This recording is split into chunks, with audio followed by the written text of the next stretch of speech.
আসসালামু আলাইকুম দর্শক শ্রোতাগণ, আইনের আলোচনায় আপনাদের স্বাগতম। আজকে আমরা বিবাহ সংক্রান্ত কিছু অপরাধ নিয়ে আলোচনা করব। আপনারা কি জানেন, একটি বিবাহ বলবৎ থাকা অবস্থায় সালিশ পরিষদের অনুমতি ব্যতীত অন্য কোনো বিবাহ শাস্তিযোগ্য অপরাধ?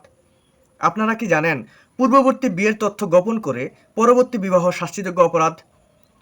এবং আপনারা কি জানেন, প্রতারণামূলক বিয়ের আনুষ্ঠানিকতা শাস্তিযোগ্য অপরাধ? তাহলে চলুন আলোচনা শুরু করি।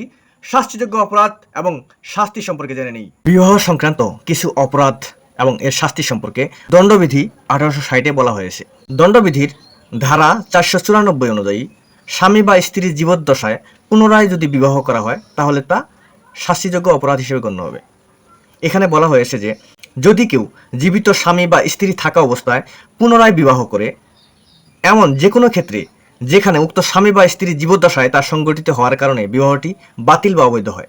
তার মানে হচ্ছে, একজন ব্যক্তি যদি তার স্বামী বা স্ত্রী জীবিত থাকা অবস্থায় পুনরায় বিবাহ করে এবং সেক্ষেত্রে এই বিবাহটি ধর্মীয়ভাবে বা অন্য কোনো আইনগত বিধান না মানার কারণে যদি, এবং স্বামী বা স্ত্রী জীবদ্দশায় সেই বিবাহ করার কারণে যদি বিবাহটি বাতিল বা অবৈধ হয়, তাহলে যে ব্যক্তি উক্ত বিবাহ করবে সেই ব্যক্তি যে কোনো বর্ণনা কারাদণ্ডে দণ্ডিত হবে, যার মেয়াদ 7 বছর পর্যন্ত হতে পারে, এবং সে অর্থদণ্ডেও দণ্ডিত হবে।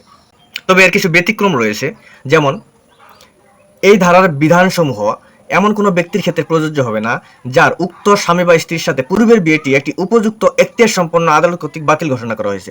তার মানে হচ্ছে, পূর্ববর্তী বিবাহটি যদি আদালত কর্তৃক বাতিল ঘোষণা করা হয় তাহলে পরবর্তীতে বিবাহ করার কোনো বাধা থাকবে না।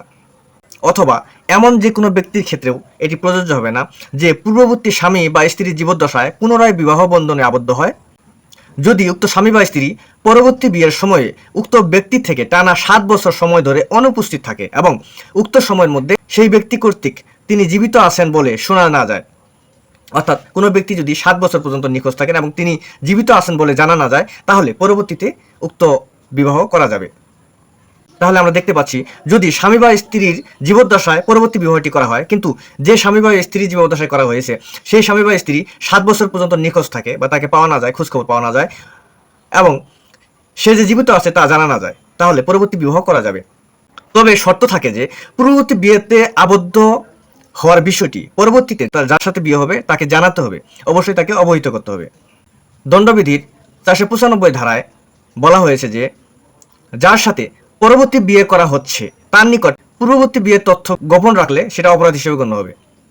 যে কেউ ঠিক পূর্ববর্তী ধারায় অর্থাৎ 494 ধারায় সংজ্ঞায়িত অপরাধটি সংগ্রহণ করে যার সাথে পরবর্তী বিয়েটি সম্পন্ন করা হচ্ছে তার নিকট থেকে পূর্ববর্তী বিয়ের বাস্তব তথ্যটি গোপন রাখে, তাহলে যে পরবর্তী বিবাহটি করলো এবং সেই বিষয়টি গোপন রাখলো সে যে কোনো বর্ণনায় কারাদণ্ডে দণ্ডিত হবে, যার মেয়াদ 10 বছর পর্যন্ত হতে পারে, এবং অর্থদণ্ড দণ্ডিত হবে। দণ্ডবিধির 496 ধারায় বলা হয়েছে যে আইনসম্মত বিয়ে ব্যতি রেখে প্রতারণামূলকভাবে বিয়ের আনুষ্ঠানিকতা সম্পন্ন করা শাস্তিযোগ্য অপরাধ।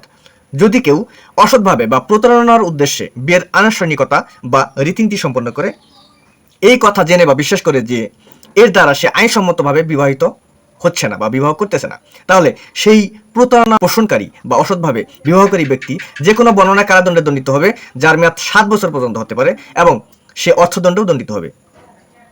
আশা করি আপনারা আজকের আলোচনা বুঝতে পেরেছেন, বিবাহ সংক্রান্ত অপরাধ এবং শাস্তি সম্পর্কে স্পষ্ট ধারণা পেয়েছেন।